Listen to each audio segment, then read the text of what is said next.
Have you ever noticed when you ask what you thought were good questions, a lot of your prospects are giving you vague, generalized, surface level answers? Well, if that's you, come over to the vibe board here and I'm going to show you why that's happening. So I'm going to show you the top 3 reasons why your prospects are staying surface level with you. And then I'm going to show you how to re-language your questions so they actually feel comfortable actually opening up to you and telling you the truth of what's really going on. All right, so come over here to the vibe board. I'm going to go over the top 3 reasons first. You want to write these down for sure. Now, if you're driving, be careful. You're going to have to try to memorize it, right? The number 1 reason why your prospects are saying surface level with you is because you sound scripted. Now, look, it's not your fault, okay? Because most of us were trained this way, okay? We ask a question, okay? And then the prospect answers the question. So right here, so we ask a question, okay? We listen, we're taught to listen. The prospect finishes whatever they were saying. And then at the end, we say, okay, cool, gotcha. Or we say, gotcha. Let me ask you. And those are just fluffy words you're using because you don't know what to say or ask next. That's why you use those filler words. And it sounds really scripted because if you're talking to your best friend in a normal conversation, would you ask a question, then listen, and then at the end say, okay, cool, gotcha, let me ask you. You wouldn't. You would just react and go to the next question you're going to ask, or you would just talk like normal, okay? And so your prospect's guard is up when you do that. Or let me show you another example. A lot of you have been taught, I got a mirror. So when they say something to my question, I need to say, okay, so what I think I'm hearing is you say is, and you repeat back everything they say. The problem is, I want you to think about this for a second.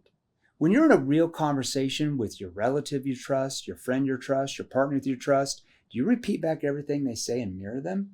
Unlikely. So when you do that to prospects, that feels weird. It doesn't feel natural. It doesn't feel like a real conversation.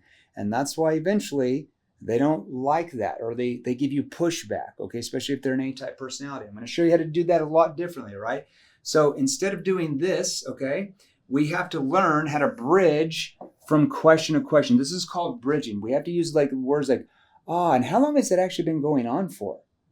Oh, and what happened then? Oh, and what happened then? See, I'm bridging from question. And how long ago did that actually? Is just a bridge. It's called a verbal cue. Okay, so write that down. You got to use verbal cues. I'll train a little bit about that today. Okay, but you want to get more training on that so we can show you way better how to do that. So I'm bridging. And how long has that been going on for?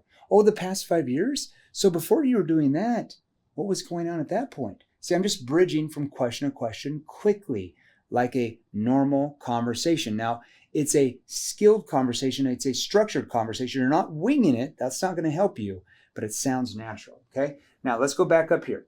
Another reason why you sound scripted here is because when you're in a conversation, whether you're on the phone, whether you're on virtually, like on Zoom, or whether you're in person, doesn't matter if you sell B2B, business to business, or business to consumer, your body is monotone, meaning you don't really move.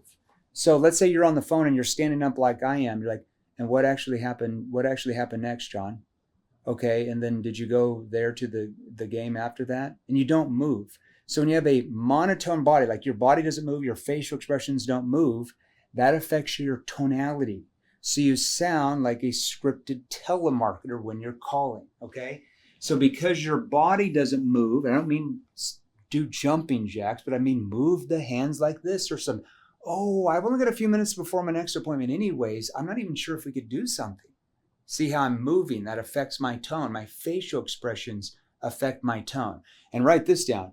Your facial expressions are actually the remote control to your voice, to your tonality. So if your facial expressions just stay the same like this when you're talking, you will typically sound monotone. Imagine watching your favorite movie star, actress or actress. Let's say you're a Tom Cruise fan, you're watching Mission Impossible 17. I don't know, I love Tom Cruise, he's great. And let's say that he gets on there, you turn on the show, and the whole time he's talking like this. I think then we should go down to the river because the CIA is going to get us down there, and there could be a bomb there. And if I don't detonate the bomb and be able to get people out of here, then a lot of people could get really hurt. And then we need to go back over to the restaurant because then I have a special meeting with Inspector Gadget. It's just too monotone. You would tune out after a minute and turn the show off, okay? Same is true with your prospects. They emotionally tune you out because you sound monotone, right?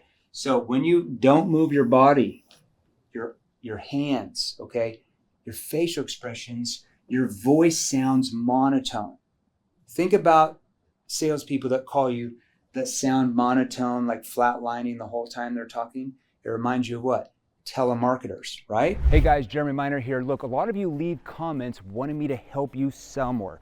So the easiest way to get a hold of me, the quickest way, is to text me. So text me right now.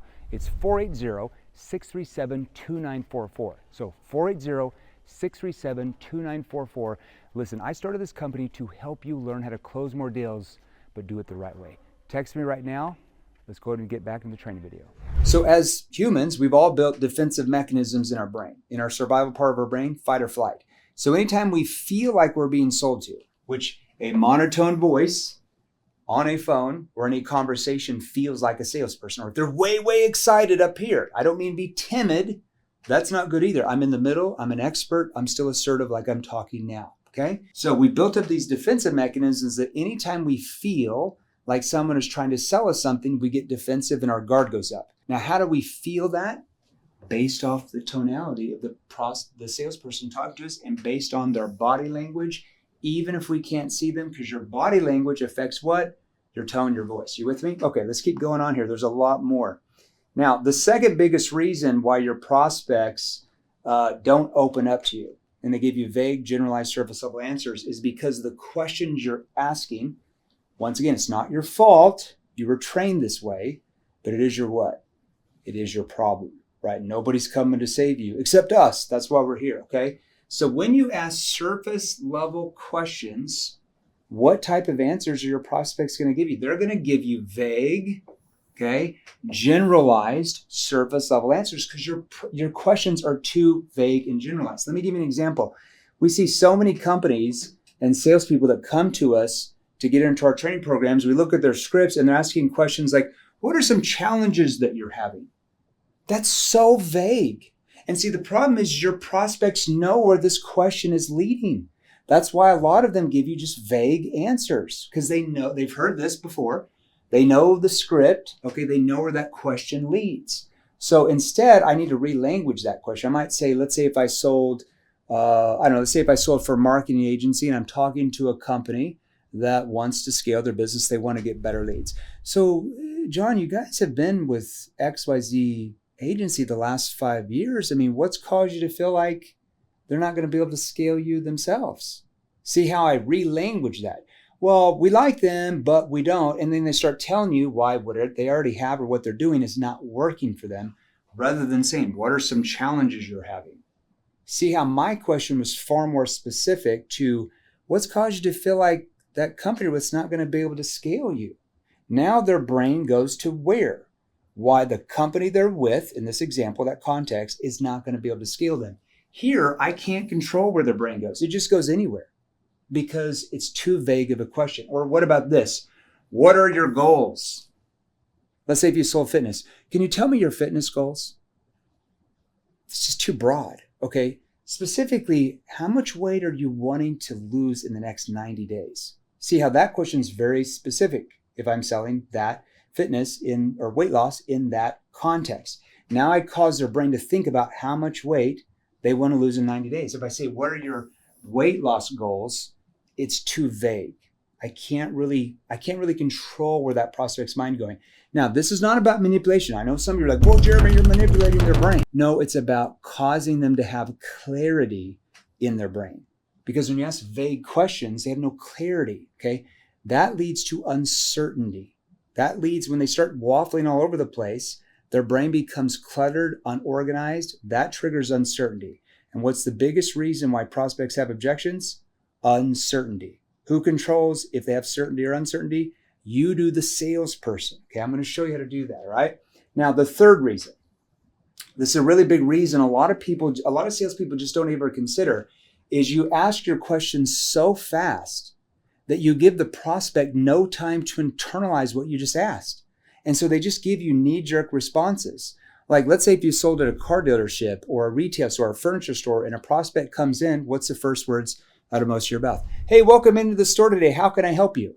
And what do most people do? Just looking. Because you say it so fast and you say the same question that everybody says when you walk into a retail store. So what did you just trigger? Prospect's guard comes up because they heard that a billion times and they feel like they're being sold. So instead, I'm going to slow down my tone. Hey, welcome into the dealership today. Are you guys just kind of out looking around? And I just fed them the objection so they can't say that. So you know what they're going to say? Yeah. Okay, and do you know what you're possibly looking for? See, I'm pacing out the question. That's called verbal pacing. I'm going to get this up here for you. That's called verbal. Okay, write this down. This is really important. I'm verbal pacing the question out. Okay, think about some of the best speeches you've ever heard in your life, right? What are some famous speeches? Martin Luther King, I don't have the exact verbiage down, but what did he say? He said, I have a dream that one day men will all be created equal. See the verbal pauses there. I have a dream. 2-second verbal pause.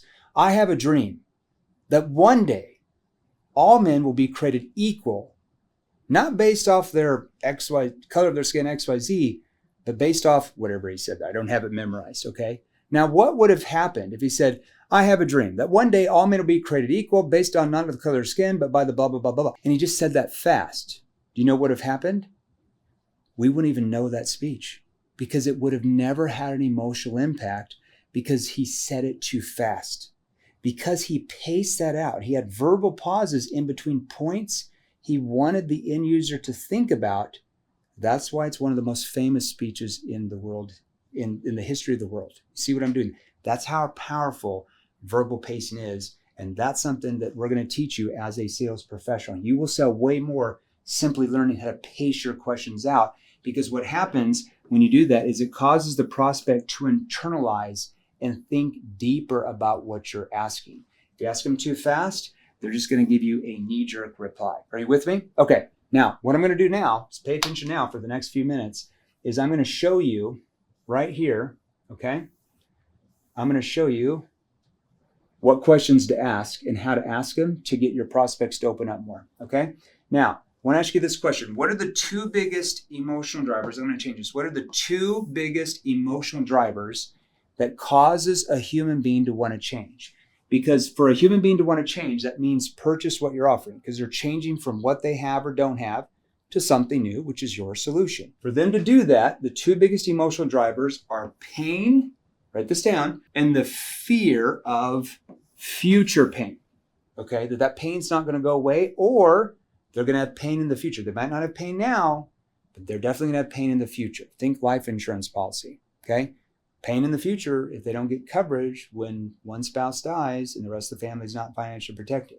But I also got to get them to feel pain of what's going on right now and in their past, and then that pain's going to continue and it's going to get worse. Now, here's how do we do this. Now, write this down. These are called NEPQ. Now, if you're not familiar with my methodology I developed in university and in my 17-year sales career before I retired, this stands for Neuro-emotional persuasion questioning. NEPQ, Neuro-emotional persuasion questioning. That is trademark, by the way, precision probing.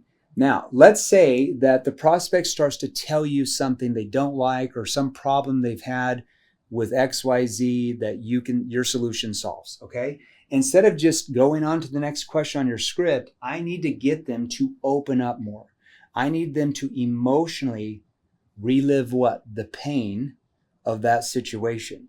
Okay, if I can't, remember, what are the two biggest emotional drivers cause human being to want to change? Pain and the fear of future pain. If I can't help them relive their pain, that prospect feels no need to change. And if they feel no need to change, that's why you get tons of objections, and that's why they don't buy from you, okay?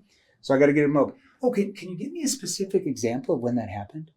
So let's say if you're selling, I don't even know. Let's say you're selling, let's say that you're a real estate agent and you're trying to get a listing from a prospect that had it listed a year ago with a different realtor. They couldn't sell it, okay? So they took it off. They took it off the MLS, and now you're trying to get the listing yourself, okay? So they's like, oh, the real estate agent that we had did this. Oh, can you give me a specific example of when that actually happened? Oh, yeah, like the last time we were meeting with him or her, they said this and blah. See, I'm helping them relive the pain. Now, I'm using what we call a curious tone here to get them to open up.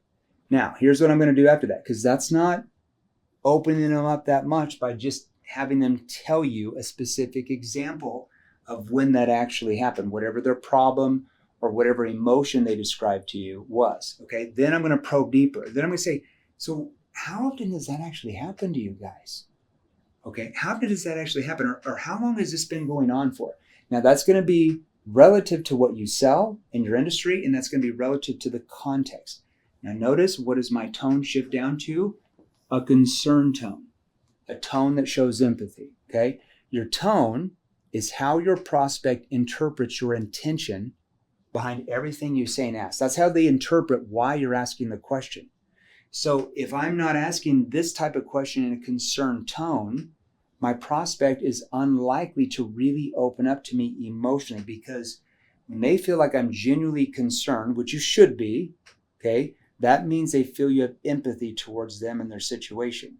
Does that build trust? Yes, massive trust, okay? How often is that happening to you guys over there? Or how long has it been going on? Okay? Now, let's say if you're selling network marketing and they're like, oh gosh, I have to commute an hour and a half each way to work. How long have you had to commute that far? How long has that been going on where you've had to commute that long?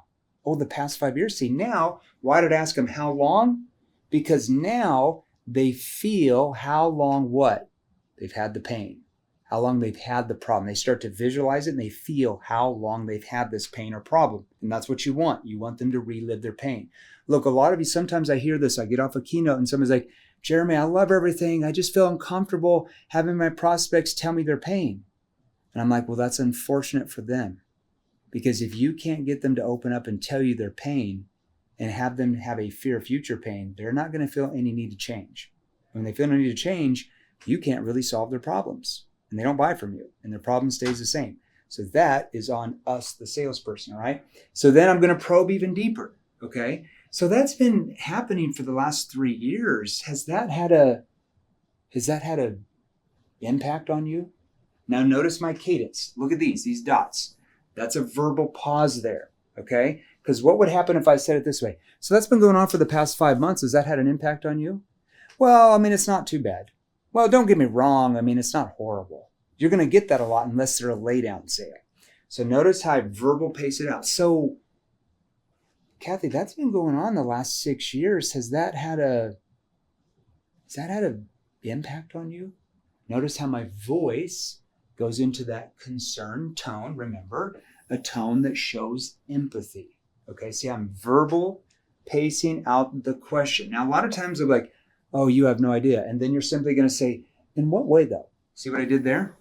See how I'm getting them to open up even more and keep reliving the pain, right? Pain is good if you want them to change.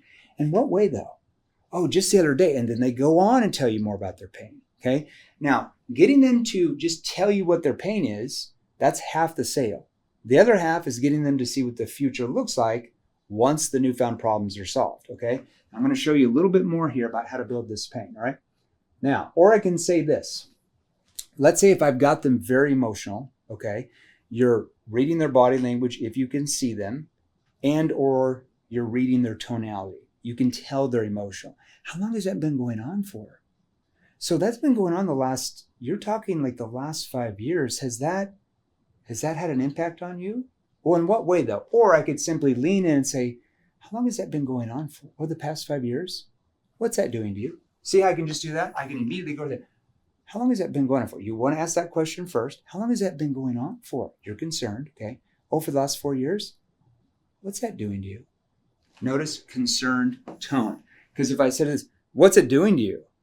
That's kind of a defensive tone. Well, I mean, it's not bad, okay? What's that doing to you? See that concerned tone. Now, if you have questions on how to probe, easiest way to get a hold of me, simply text me, because a lot of you ask questions in the comments. I just don't have time to get back to you. My team doesn't have time. Easiest way is just to text me at this number. I'm going to give you it one time, so write it down, 480-637-2944. Typically, I pull in one or two of my sales trainers, and we answer the questions from these YouTube videos for a couple hours every day. So just text me, and myself or one of my trainers in this office, sometimes we in the conference room, we'll get back to you, okay? Now, only ask me questions about selling. I have some people that ask me questions about, hey, what type of food do you like? Or, Jeremy, who's your favorite baseball team? I don't mind answering that, but my time's very valuable. So only ask me questions about sales, okay? I love the personal questions sometimes. All right, now write this down as well. I'm going to show you how to probe even deeper to one, get them to feel the pain, okay, of their current situation, their past history, and then to relive the pain. So let's say this is called an NEPQ probing question. We call this precision probing, okay? So they tell you some type of thing, okay? Let's say, for example, let's say you sell for a marketing agency, and let's say that they want to get a higher qualified lead because their salespeople are having a hard time getting a hold of leads. They're just non-responsive. They're not good leads. I'm just making this up, okay? This is generic deliberately, so you can plug in your industry. So can I ask, why is that so important to you now, though? Now that in this context would be a higher qualified lead. If you're like, we need to get high qualified leads. Can I ask why that is so important to you now, though? Having a higher quality lead, why is that so important to you now, though? Can I ask why having a higher qualified lead is so important to you now, though? Okay, I can plug that in. So just use the word, why is that so important to you now, though? Now listen, look at this. Look at this verbal pause right here, because what would happen if I said this? Why is that so important to you now, though? See, when I ask a question too fast, I'm going to get vague, generalized, surface level answers because you give the prospect no time to internalize what you just asked. But I'm focused on that, and I'm going to verbal pause right after that. Can I ask why that is so important to you now? Notice that now their brain thinks about what? That thing they just said. Why is that so important to you now, though? Let's say if you sold network marketing again, and the prospect says, I just don't want to commute back and forth. Can I ask why being at home, why that is so important to you now? Well, yeah, it's so important to me now because now that thing they said they wanted, now their brain goes there and they visualize having that. See what I'm doing? Now, I can ask the same exact question. So read the words here. This question right here is identical to this question right here, but I'm going to verbal pause in a different place and see how this sounds. Can I ask why that's so important to you now, though? Can I ask why that's so important to you now, though? Now, what did I get their brain to focus on? The word now. Now is a timing issue. Like, why do they want to do whatever they want now? See how I'm building urgency by simply verbal pausing. This is called a verbal pause, okay? I'm verbal pausing before the word I want their brain to go to. Can I ask why that's so important to you now, though? Okay, see that? All right, see how that works. Now, a lot of you are going to have questions about what I just trained you. Realize I don't do like 3 hours on a YouTube video here. So if you have questions about what I trained you, or just get questions about selling in general for your industry, like how do I do this for my industry? Easiest way to get hold of me, simply text me on my number here because I rarely answer comments on this channel because there's a lot. So text me at this number, 480, okay? Arizona, it's where corporate headquarters are, 480-637-2944. And just ask me questions about selling. Typically myself and a couple of trainers will lock ourselves into the boardroom for a couple hours a day and we'll answer your questions through text. So just text me at that number. And if you want more training like this, besides texting me, easiest way for you to do is hit the subscribe button. My only thing is, if you subscribe to this channel and you've got a friend that is competing with you in your industry, don't share it with your friend. You don't want them to learn what I'm going to share with you in these training videos. Only share it with people who are outside. You don't want to share it with your competition. It's only people outside of your industry. Hope that helped you today. And I'll see you when you text me, and I'll get back to you as soon as I can.